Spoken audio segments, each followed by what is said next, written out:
Today, I am here with producer and filmmaker Adam Leipzig. Adam has had a prolific career as a visionary and leader over the past 30 years in the entertainment industry.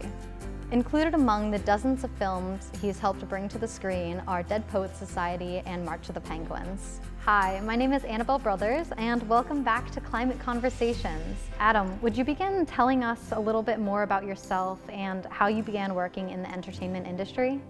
Thanks, and it's so good to be here. I've always been a curious person, and I just go where my curiosity leads me. I started in theater, and I was one of the people who built and opened the Los Angeles Theater Center, which is a 4-theater performing arts complex in downtown Los Angeles.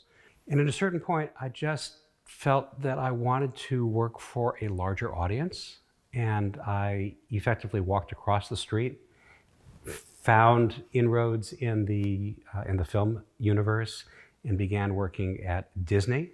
I became a senior executive at Disney, then had a period of time of independent producing, became the president of National Geographic Films, had a great run there, had a period of independent producing, and now I continue to produce independently. I actually do, I have 4 jobs.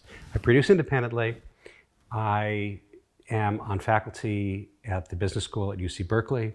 I publish 2 magazines. One is called DC Report, the other is called Cultural Daily.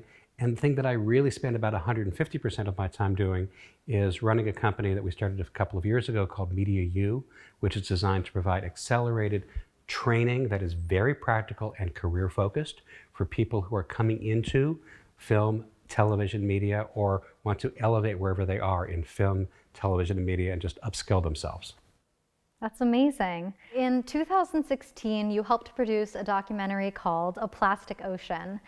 This documentary has had a huge impact by revealing and raising awareness about plastic pollution and has helped capture the compounding cost of our over-reliance on plastic. How did the opportunity to work on this film come up, and what inspired you to take it on? I got a call one day, and the person on the other end of the line said, "Can you help us?" I said, "What's the problem?" He said, "We've been shooting for about a year, and we have a bunch of stuff on hard drives, and it's in storage in Bristol, England, and we don't know what to do." And I said, "Well, I don't know, but what's it about?" He said, "It's about plastics in the ocean." So I had recently been the president of National Geographic Films. I had become sensitized to the issue. I was aware of the terrible effect of plastics going into the oceans. I said, "Well, let me take a look." We extracted all the data from the hard drives, found a couple of 100 hours of footage, and there was the potential of actually making a movie that would be a document about plastic in the oceans that could be global and become the global documentary that just sets the case before the public. And when I agreed to take this project on, it was because I really care about the issue. I didn't really believe that a ton of people were going to go see it. But shockingly, a lot of people went to see it. It opened as the #1 doc in the US and Canada and the UK. It ended up being placed in every US embassy. We were invited to the United Nations. The way we put the film together was that we looked at what there was, and then we had to find a story. Because what there was just a lot of footage from different parts of the world that showed the problem. What we needed to do was find a story. And if you've seen the film, there are 2 main characters. Craig Leeson, who is a guy from Tasmania, who is kind of an ocean guy, who grew up in the ocean, who loves the ocean, who is sort of half fish, half man. And a woman named Tanya Streeter, who actually is more fish than human, because she's like a Marvel superhero character who's a real person. She is a freediver who dives below the crushing depth of World War II submarines. So holds her breath for 6.5 minutes underwater. I have no idea how she does this. So we took these 2 characters, we shot more footage with them so they could become our guides and take us by the hand and lead us through the story. And so we created a narrative. We also created the educational version, and we created curriculum to go with it. So it would be adopted by schools and shown in science classes like yours. Sitting in the classroom and seeing other people's experiences, and then, looking around you saying, here's my experience, what can I do to make theirs better? Or, So what did you do? well, I got involved in environmentalism. Going into high school, I was able to join our local group, and throughout the years I've been able to work more on local action. And I think, that's always been a challenge for me, is like, what can I do within my sphere of influence, and what are ways that I can grow my sphere of influence. Starting small, I think, is always great, and more people should do it. But obviously, like you've shown with this documentary, the possibilities are endless. But we do have a lot more control in the micro than the macro, right? For sure. So what you did in the micro is very important, because then it expand those concentric circles of influence expand out, but they have to start somewhere. Yeah. Congratulations to you. It's so amazing to hear that story. Thank you. Thank you. So having seen it when it first came out, and now having seen it more recently, what are the parts or the moments or the images that are really memorable to you that you think resonate now, perhaps in a different way than they did when you first saw the movie? I'm realizing sort of the connections which you were pointing out in the way that it really was able to inspire adults, obviously, but then also children growing out of, or coming out of, through middle school, plastic-free MV, for example, sort of grew out of that moment of realizing the negative impacts that plastic pollution does have. And, seeing the film, being able to see other children and families who are living in conditions which are at the expense of our choices is particularly illuminating. With the film's success, how can that momentum be taken to create action? The third act is, well, what can we do about it? Because we didn't just want to leave the audience feeling hopeless, there's nothing you can do. We wanted to empower the audience. And actually, the experience of watching people watch this in a cinema is that as they're watching the movie, they look at their Diet Coke and they look at the straw.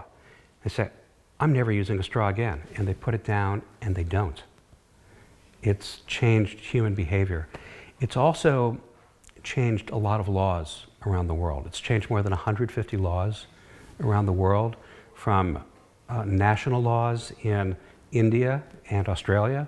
If you live in a state where there's been a plastic bag ban or limitation, a plastic straw ban or limitation, it's because this film was used in the lobbying effort with the legislators to cause that to happen. There's no change unless you care, and you have to care.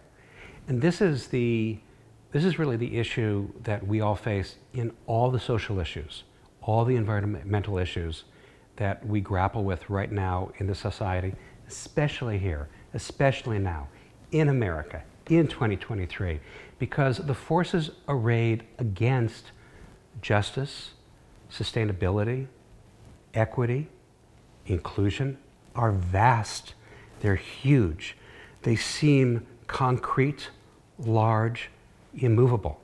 How do we, with our poor capacity, how do we climb over those walls? How do we break through that concrete? Well, we need something that is as scalable as the concrete is. But actually, narrative can scale. Storytelling can scale. And that's the reason why we do what we do, because when people's hearts are moved, then empathy can scale and enlarge and expand.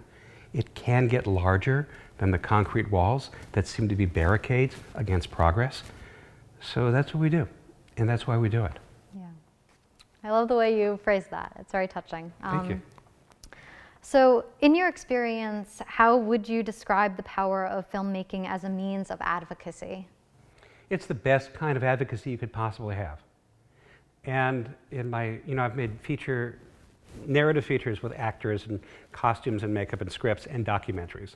So in the documentary universe, I believe that if you have a cause, if you are a 501c3, an NGO, if you're an activist organization, and you have an idea that you want to promote, obviously you have to be an organization of a certain size, you should go make that documentary.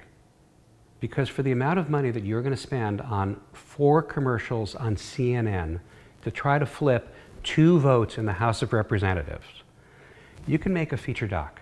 And that feature doc will tell a moving story that will be able to reach people for years, and probably will flip those boats too. But you now, as a nonprofit, will have that as a document to use for your advocacy work and your policy change work. And it's very, very powerful. So the documentaries that I make now are all supported by nonprofits. If you are not seeking financial return, if you are seeking social return, there is no better place to put your money than to make a feature doc that tells the story emotionally, powerfully, with engagement, Christmas, charisma, humor, human connection. Because then you have this, you can share the message broadly. So yes, I think this is an essential tool of activist work. Yeah. Thank you so much for being here today, Adam. My pleasure.